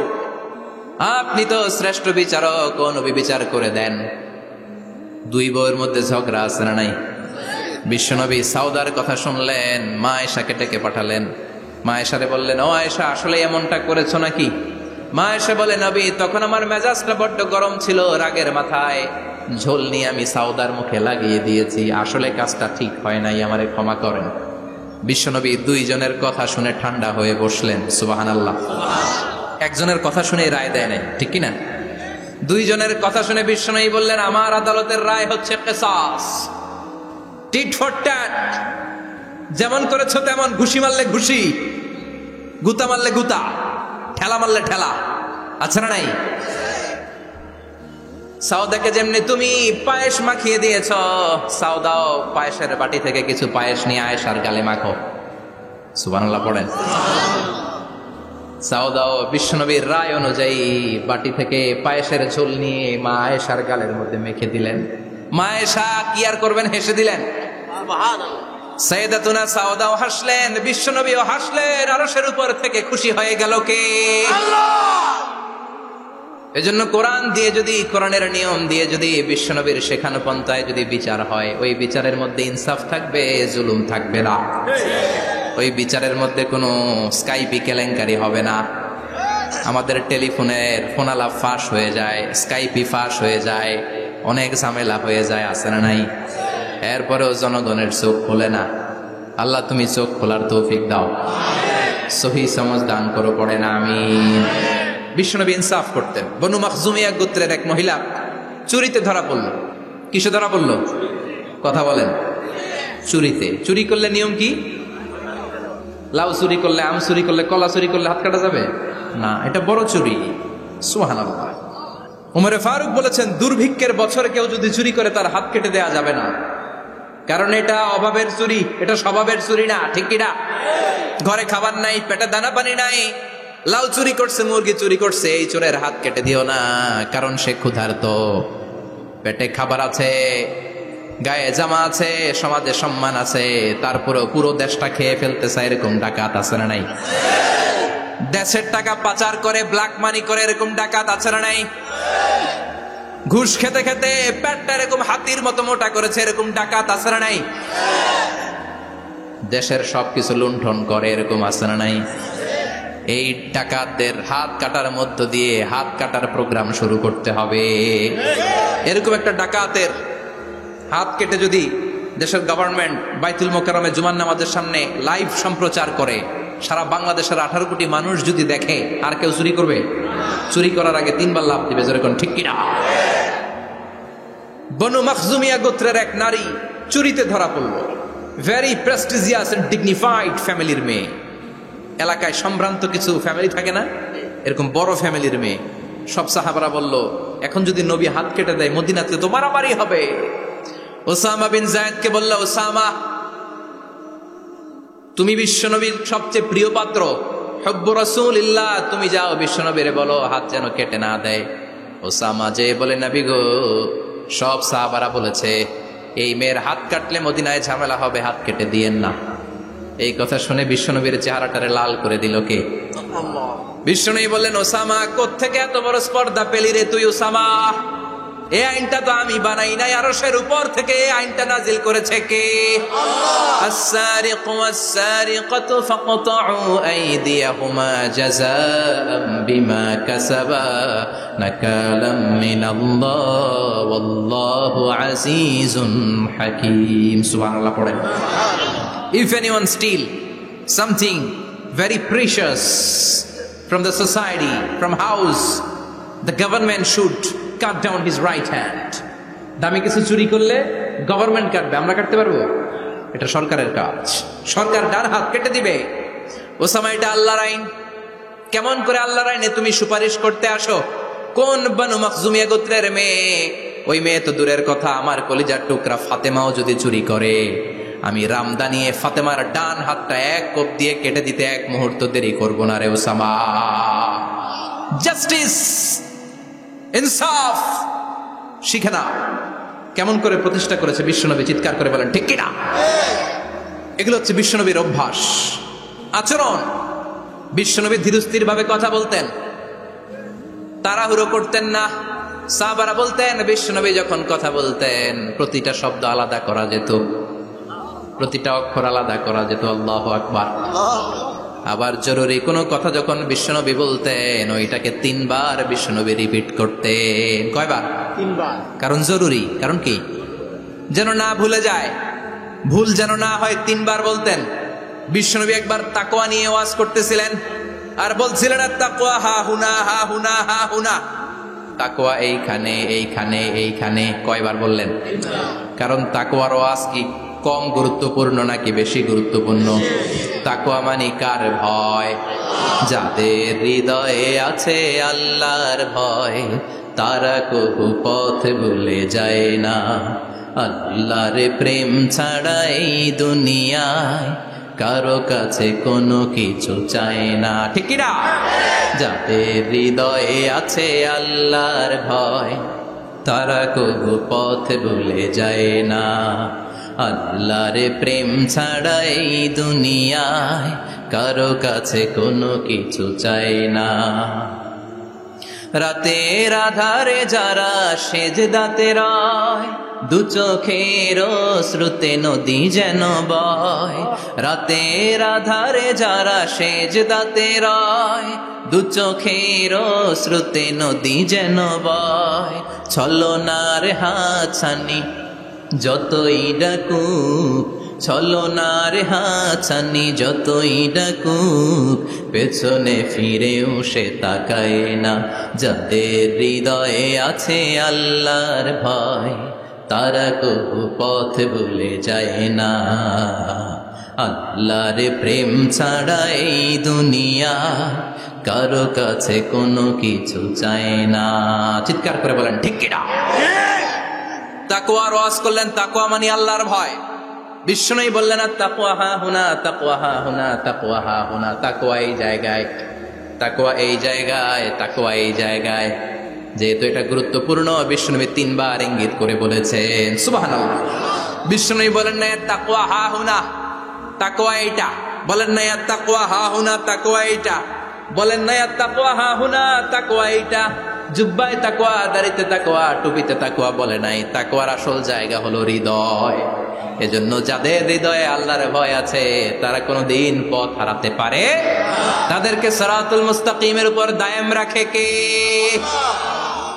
কি সুন্দর অভ্যাস ছিল বিশ্বনবীর, মানার দরকার আছে না নাই? বিশ্বনবীর আরেকটা অভ্যাস ছিল, বাসি খাবার খেতেন না। জানেন? বাসি খেতেন না, অল্প খেতেন, কিন্তু যেটা খেতেন ভালোটা খেতেন। অল্প খেতেন কিন্তু যেটা খেতেন ভালো খেতেন। মধু খেতে পছন্দ করতেন, কিন্তু মধুর মধ্যে দুর্গন্ধওয়ালা একটা মধু আছে না, মাগাফির। বুখারীতে লম্বা ঘটনা, ওইদিকে যাব না। এই মাগাফিরের মধু উনি খেতে চাইতেন না। ভালো সুগন্ধিওয়ালা মধু তিনি বিশ্বনবী খেতে পছন্দ করতেন। বিশ্বনবীর খাবারের তালিকায় সবচেয়ে পছন্দনীয় তালিকায় ছিল এই মধু। মধু খেতেন, দুধ খেতেন, খেজুর খেতেন, জব খেতেন, বার্লি খেতেন, ছাগলের বাজুর মাংস খেতে পছন্দ করতেন, সিনার মাংস। সুবহানাল্লাহ কইবেন না? What a choice! কি চয়েস ছিল বিশ্বনবী! বাজুর মাংস খেতেন। বিশ্বনবী লাউ খেতে পছন্দ করতেন, লাউ। রুম্মান ফল খেতে পছন্দ করতেন, রুম্মান। মানে ডালিম, রুম্মান মানে কি? ডালিম খেতে পছন্দ করতেন, মাশরুম খেতে পছন্দ করতেন। সুবহানাল্লাহ পড়েন। মাশরুমের স্যুপ পাওয়া যায় না রেস্টুরেন্টে? বিশ্বনবী বলতেন আল কামআতু মিনাল মান্নি ওয়া মাউহা শিফাউন লিল আইন। এই কামআ মানে মাশরুম, ব্যাঙের ছাতা, এটা হলো মান্না সালোয়ার মতো দামি খাবার। আর এই মাশরুমের স্যুপ চোখের জন্য মহৌষধ। যাদের রাত কানা দিন কানা আছে, মাশরুমের স্যুপ খান, চোখ ভালো করে দিবে কে? এজন্য বিশ্বনবী যেগুলো খেত এগুলো খাওয়ার দরকার আছে না নাই? বিশ্বনবীর যে সুন্দর চরিত্র ছিল, আচরণ ছিল, এগুলো পালনের দরকার আছে না নাই? তাহলে বিশ্বনবীর তিনটা কথা বলবো বলেছিলাম। প্রথম কথা ছিল দেখতে কেমন ছিল। অনেক কথা এত বলা যাবে না, সংক্ষেপে বললাম যে বিশ্বনবীর আচরণ কেমন ছিল। এখন শুনবো, শেষ কথা বলে যাই, বিশ্বনবীর ইন্টেলেকচুয়াল পাওয়ার কেমন ছিল, ওনার বুদ্ধিমত্তা কেমন ছিল। Our beloved prophet Muhammad, the last messenger, was a very good mediator. বিশ্বনবী ভালো মিডিয়েটর ছিলেন, বিশ্বনবী ভালো মধ্যস্থতাকারী ছিলেন। ঝগড়া লাগলে মিলাই দিতে পারতেন চমৎকার। সুবহানাল্লাহ বাড়িতে দেয়া জিমায় পড়ছেন? কষ্ট হচ্ছে? আর কয়েক মিনিট পড়বো, একটা তাকবীর দেন, লিল্লাহি তাকবীর। He was a very good mediator, মধ্যস্থতাকারী ব্যক্তিত্ব ছিলেন। স্বামী স্ত্রীর মধ্যে ঝগড়া লাগলে মিলাইয়া দিতেন, বন্ধু বন্ধু ঝগড়া মিলাইয়া দিতেন, সমাজে সমাজে মারামারি মিলাইয়া দিতেন। মক্কা থেকে মদিনায় যখন গেলেন, মদিনায় 120 বছরের একটা যুদ্ধ চলছিল, কেউ যুদ্ধটা থামাতে পারে না। বিশ্বনবী 7 দিনের ব্যবধানে যুদ্ধ থামিয়ে দিলে। Intellectual capacity, very good mediator. এজন্য বিশ্বনবীর উম্মত যারা, তাদের অভ্যাস হবে ঝগড়া লাগায় দেওয়া যাবে না, মিলায় দিতে হবে। ঠিক কিনা? আমরা যদি ঝগড়া দেখি দূর থেকে আরো লাগায় দিতে চাই, আছে না নাই? কোম্পানিগঞ্জ বাজারে ঝগড়া, কয় লাগুক আরো লাগুক, ধরবি না, থামাবি না। দূর থেকে মজা দেখি, মজাই লাগে, এরকম ডাকাইতে আছে না নাই? আগুন লাগলে পানি দিয়ে নেবায়, অনেকে তেল ঢালে, আছে না নাই? কি করবেন? মিলিয়ে দিবেন। আপনার মর্যাদা বাড়িয়ে দিবে কে? আল্লাহ। বিশ্বনবী ভেরি গুড মিডিয়েটর ছিলেন। বিশ্বনবী লজিক্যাল এবং রেশনাল ছিলেন, বুদ্ধিমত্তাকে কাজে লাগাতেন। এক সাহাবী এসে বলে, নবী ইদান লি বিজিনা, আমারে জিনার অনুমতি দেন। কিসের অনুমতি? কার কাছে অনুমতি চাইলো? অন্যান্য সাহাবারা এই যুবক ছেলেটাকে ধমকাতে লাগলো, বসো, এই মিয়া বসো, বিশ্বনবীর কাছে কি কথা বলে এগুলা? ওই যুবক বসে রইল। বিশ্বনবী কাজ সারালেন, এরপর বললেন, আইনা শাবাব, ওই যুবকটা কোথায়, এদিকে আসো, কি চাইছো বলো। কয়, বিশ্বনবী আপনি আমারে জিনা করার অনুমতি দেন। বিশ্বনবী যুবকটারে কাছে ডেকে আনলেন, বললেন, ও যুবক, তোমার ঘরে বোন আছে কিনা? কয় আছে। তোমার বোনের সাথে কোনো পুরুষ জিনা করুক, তোমার কেমন লাগবে? সে বলে, আমি এই পুরুষটারে হত্যা করব। হত্যা করবা? ওকে, ডান। তোমার ঘরে মা আছে কিনা? আছে। তোমার মায়ের সাথে পর পুরুষ জিনা করবে, কেমন লাগবে? আমি সাইজ করবো ওরে। তোমার ঘরে স্ত্রী আছে কিনা? আছে। তোমার স্ত্রীর সাথে যদি কেউ জিনা করে কেমন লাগবে? বলে, আমি তারে ছাড়বো না। বিশ্বনবী বললেন, তাহলে যেই মহিলার সাথে তুমি জিনা করবা, সেও তো কারো বোন, সেও তো কারো স্ত্রী, সেও তো কারো মা, ঠিক কিনা? সুবহানাল্লাহ, হোয়াট অ্যান ইন্টেলেকচুয়াল ক্যাপাসিটি। যুবক বলে, তাই তো, এইভাবে তো ভাবি নাই। আমি যার সাথে পাপ কর্ম করব, সেও তো কারো বোন হবে, সেও তো কারো মা হবে, সেও তো কারো স্ত্রী হবে। ও নবী, আপনি আমারে মাফ করে দেন, আমার জন্য দোয়া করে দেন, যেন তাকওয়ার উপর জীবন প্রতিষ্ঠা করতে পারি। লজিক্যালি জিনিসকে সলভ করার চেষ্টা করতেন। মুআয ইবনে জাবালকে বিশ্বনবী সাল্লাল্লাহু আলাইহি ওয়াসাল্লাম ইমাম বানিয়ে পাঠালেন। উনি ইমামতি করতে গেলেন এক মসজিদে। মাগরিবের সালাতে উনি লম্বা কেরাত ধরলেন। এশার নামাজ শুরু করলেন সূরা বাকারা দিয়ে, কোরআনের সবচেয়ে ছোট সূরা। হ্যাঁ, বড়? কত বড়? বিশাল বড়। এখন ওই এলাকার মুসল্লিরা ছিল কৃষক মুসল্লি। এক কৃষক মুসল্লি সাহাবী নামাজের পেছনে দাঁড়ালেন, দেখলেন বাকারা দিয়ে দৌড়ছে, কেরাত শেষ হয় না, আর দাঁড়িয়ে থাকতে পারে না, পায়ে ব্যথা করে, পিঠে ব্যথা করে। কিছুক্ষণ পর রেগে মেগে নামাজ ছেড়ে দিয়ে বারান্দায় নামাজ পড়ে বিশ্বনবীর কাছে বিচার দিতে গেলেন। যে বললেন, নবী এমন ইমাম পাঠাইছেন এশা পরে বাকারা দিয়া। বিশ্বনবীকে সর্বনাশ, মুআয তো ভেজাল লাগাই ফেলতেছে। ডেকে পাঠালেন, সহিহ বুখারীর বর্ণনা। বিশ্বনবী বললেন, মুআয, হোয়াট আর ইউ ডুইং দেয়ার? কি করছো তুমি সেখানে? আফাতানুন আনতা ইয়া মুআয? ও মুআজ, তুমি কি ফিতনা বাজাও নাকি? তুমি কি ফিতনা ছড়াচ্ছ নাকি? খেটে খাওয়া মানুষ, কৃষক মানুষ, মাঝারি সাইজের কত সুন্দর সূরা আছে, ওয়াদ-দুহা ওয়াল-লাইলি ইযা সাজা, আল কারিআতু মাল কারিআ, আসনা নাই, আলহাকুমুত তাকাসুর, আসনা নাই। এগুলো দিয়ে না পড়ে বড় বড় সূরাতুল্লাহ কেন্দ্রে মুআজ, আফাতানুন আনতা ইয়া মুআজ, তোমারে কি আমি অ্যাপয়েন্টমেন্ট দিছি তুমি ফিতনা বাজাবা? খবরদার মুআজ, ইয়াসসিরু ওয়ালা তুআসসিরু, ইসলামকে মানুষের কাছে সহজ করে উপস্থাপন করবা। বাশশিরু ওয়ালা তুনাফফিরু, ইসলামকে এমন ভাবে উপস্থাপন করবা না যে তোমার কথা শুনে মানুষ দিন থেকে ভেগে ভেগে যায়। তাহলে এই দায়ভার ইসলামের নয়, এই দায়ভার বর্তাবে তোমার কাঁধের উপর। চিৎকার করে বলেন ঠিক কিনা? আমাদের মধ্যে অনেকে ইসলামকে অনেক কঠিন করে ফেলে, মানুষকে আশার বাণী শোনায় না, কয় এমনি না বললে আপনার বাদ, আপনি বেদাত করছেন, আপনি শিরক করছেন, আপনার কিচ্ছু হবে না। যারে বলে কিচ্ছু হবে না, সে বলে আমার যেহেতু কিচ্ছু হবে না, তোর কথা শোনার আমার দরকার নাই। যে আমারে আশার বাণী শোনায় আমি তার কাছে যাই, ঠিক কিনা? এজন্য সহি ইসলাম আপনি প্রচার করবেন, but your approach should be very flexible. 100 বছর যেটা চালু আছে আপনি একদিনে উঠিয়ে দিতে পারবেন? It's not a logical approach. বিশ্বনবীর অ্যাপ্রোচ, বিশ্বনবীর রেশনাল ক্যাপাসিটি এমনটা ছিল না। সহজভাবে বুঝাবেন, আদ-দীন ইউসরুন লা উসরা ফি, দিনটা হলো সহজ, দিনের মধ্যে কাঠিন্যতা নাই। সুবহানাল্লাহ, কি ক্যাপাসিটি! আমি যেমনি আপনাদেরকে নিয়ে বসে ওয়াজ করতেছি, বিশ্বনবী ওয়াজ করতেন, তবে সংক্ষিপ্ত ওয়াজ। আমরা আধা ঘন্টা করে যদি রাখতে চাই, হুজুর আরো আধা ঘন্টা করেন, তো আরো আধ ঘন্টা করে যদি শেষ করতে চাই, হুজুর আর 10 মিনিট করেন। হুজুর ওয়াজ অনেক টেস্ট লাগে, হুজুর নামাজ টেস্ট লাগে না। আচ্ছা না নাই? ওয়াজ ভাল লাগে, নামাজ ভাল লাগে না, কিন্তু বিশ্বনবীর ওয়াজ ছিল সংক্ষিপ্ত। আর বিশ্বনবী বলতেন, one of the minor sign before the day of judgement, your lecture will be longer, your সালাত উইল বি শর্টার। কিয়ামতের আগে তোমাদের লেকচার, ইসলামী লেকচার লম্বা হবে, নামাজ হয়ে যাবে সংক্ষিপ্ত। এই আলামত সমাজে আছে না নাই? বিশ্বনবী সংক্ষিপ্ত কথা বলতেন, আর ওনার বুদ্ধিবৃত্তিক ক্যাপাসিটি কাজে লাগিয়ে তিনি বুঝাতেন। হাত দিয়ে ইঙ্গিত করতেন, আঙ্গুলের বিভিন্ন ব্যবহার সমাজে আছে না নাই? এরকম করলে এটারা লাইক বলে না, এরকম করলে বলে ডিসলাইক। আবার ক্রিকেটে এরকম করলে কয় ছক্কা, আবার একটা উড়াইলে কয় তুই যা। একটা মানে কি? আবার বিজয় দেখায় কেমনে? কথা কন, ভিক্টরি। আছে না নাই? বিশ্বনবীও এটাকে মডার্ন টিচিং মেথোডোলজি বলে। আধুনিক শিক্ষা পদ্ধতিতে এখন দেখবেন যে আগে ব্ল্যাক বোর্ডে লিখতো, এখন হোয়াইট বোর্ডে লিখে মার্কার দিয়ে। আগে বই থেকে বুঝাতো, এখন ভিজুয়ালাইজ করে, ভিডিও দেখিয়ে শেখানো হয়, ঠিক কিনা? বিশ্বনবী এটা করতেন। বিশ্বনবী একবার কিয়ামতের ওয়াজ করছেন, দুইটা আঙ্গুলকে এরকম করে বললেন, আনা বুইসতু আনা ওয়াস সাআতু কাহাতাইন, এই দুইটা আঙ্গুল যেমনি কাছাকাছি, আমি এবং কিয়ামত এরকম কাছাকাছি নাজিল হয়েছি। আমি এবং কিয়ামত এরকম কাছাকাছি। বুইসতু আনা ওয়াস সাআতু কাহাতাইন।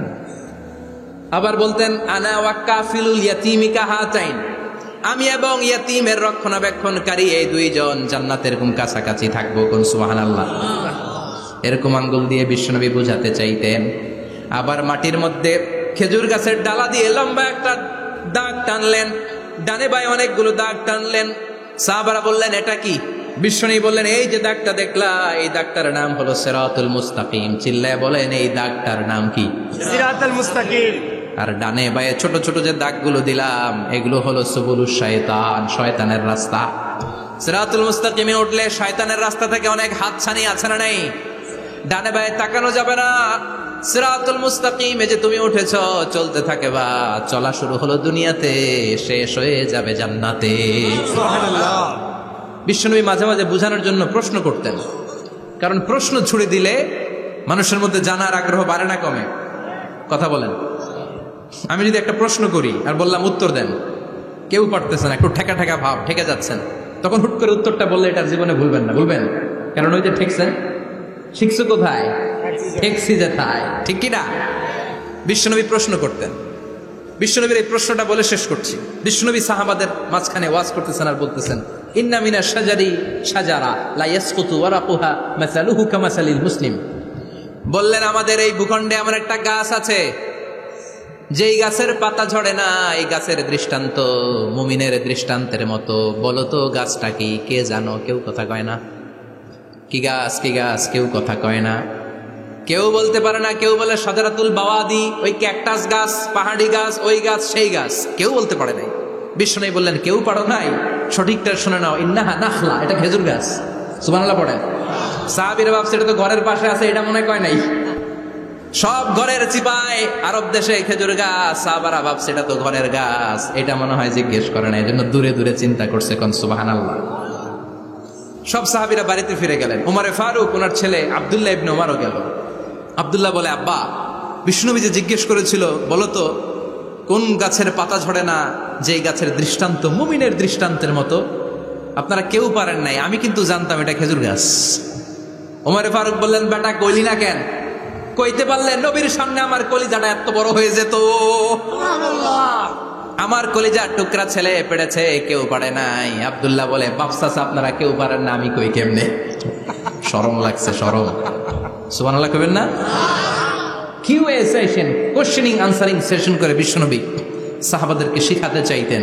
এজন্য এ নবী এমন নবী যে নবীর পুরো জীবনের প্রতিটি ইঞ্চি ইঞ্চি জায়গাতে আমাদের জন্য শিক্ষা আছে না নাই? এই শিক্ষাগুলো গ্রহণ করতে রাজি আছেন তো? যা শুনলাম আমল করতে রাজি আছেন তো?